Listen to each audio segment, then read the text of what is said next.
स्वर्ग और नरक की कहानी। एक बुजुर्ग औरत मर गई। यमराज लेने आए। औरत ने यमराज से पूछा, आप मुझे स्वर्ग ले जाएंगे या नरक? यमराज बोले, दोनों में से कहीं नहीं। तुमने इस जन्म में बहुत ही अच्छे कर्म किए हैं, इसलिए मैं तुम्हें सीधे प्रभु के धाम ले जा रहा हूँ।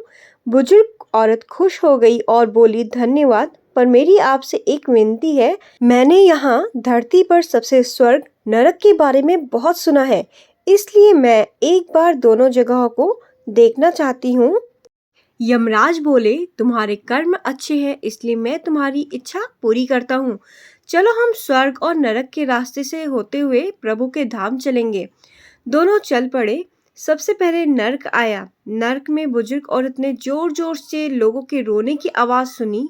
वहां नर्क में सभी लोग दुबले पतले और बीमार दिखाई दे रहे थे। औरत ने एक आदमी से पूछा, यहाँ आप सब लोगों की ऐसी हालत क्यों है? आदमी बोला, तो और कैसी हालत होगी? मरने के बाद जब यहाँ आए हमने एक दिन भी खाना नहीं खाया। भूख से हमारी आत्माएं तड़प रही हैं।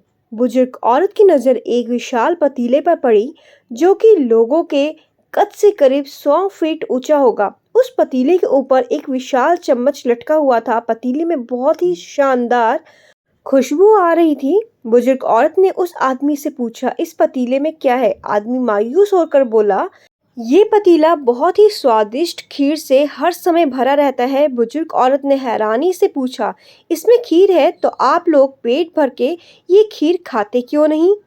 भूख से क्यों तड़प रहे हैं? आदमी रो रो कर बोलने लगा, कैसे खाएं? ये पतीला 100 फीट ऊंचा है। हम में से कोई भी उस पतीले तक नहीं पहुंच पाता। यह सुन बुजुर्ग औरत को उन पर तरस आ गया। सोचने लगी, बेचारे खीर का पतीला होते हुए भी भूख से बेहाल है। शायद ईश्वर ने इन्हें यही दंड दिया होगा। अब यमराज बुजुर्ग औरत से बोले, चलो हमें देरी हो रही है। दोनों चल पड़े। कुछ दूर चलने पर स्वर्ग आया। वहां पर बुजुर्ग औरत को सबके हंसने और खिलखिलाने की आवाज सुनाई दी। सब लोग बहुत खुश दिखाई दे रहे थे। उनको खुश देखकर बुजुर्ग औरत भी बहुत खुश हो गई। पर वहां स्वर्ग में भी बुजुर्ग औरत की नज़र वैसे ही 100 फीट ऊंचे पतीले पर पड़ी जैसे नर्क में था। उसके ऊपर भी वैसा ही चम्मच रखा हुआ था। बुजुर्ग औरत ने वहां लोगों से पूछा, इस पतीले में क्या है? स्वर्ग के लोग बोले, इसमें बहुत ही स्वादिष्ट खीर है। बुजुर्ग औरत हैरान हो गई और उनसे बोली, पर यह पतीला तो 100 फीट ऊंचा है।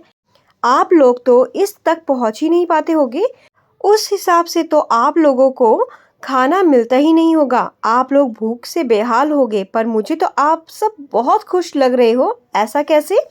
इसमें से एक व्यक्ति बोला, हम सब लोग तो इस पतीले में से पेट भरकर खीर खाते हैं।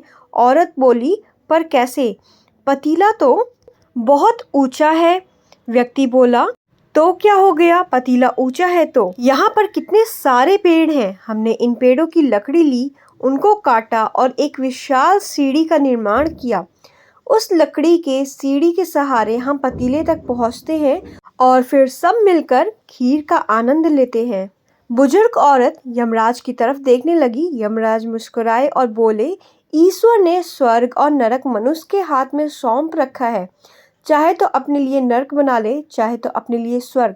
ईश्वर ने सबको एक समान हालातों में डाला है।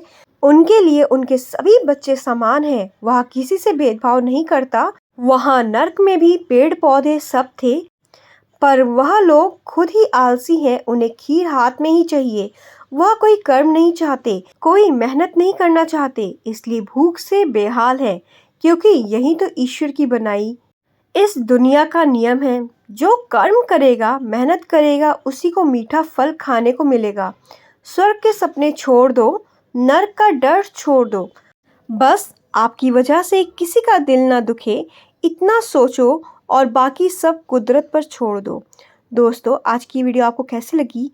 कमेंट करके हमें जो बताइएगा। उम्मीद करती हूँ कि वीडियो पसंद आई होगी। भटकर लाइक कीजिए, शेयर कीजिए, सब्सक्राइब कीजिएगा नहीं हो तो। मिलती हूँ आपसे अगली नई कहानी के साथ। Till then take care and thanks so much guys for watching this video. Bye bye.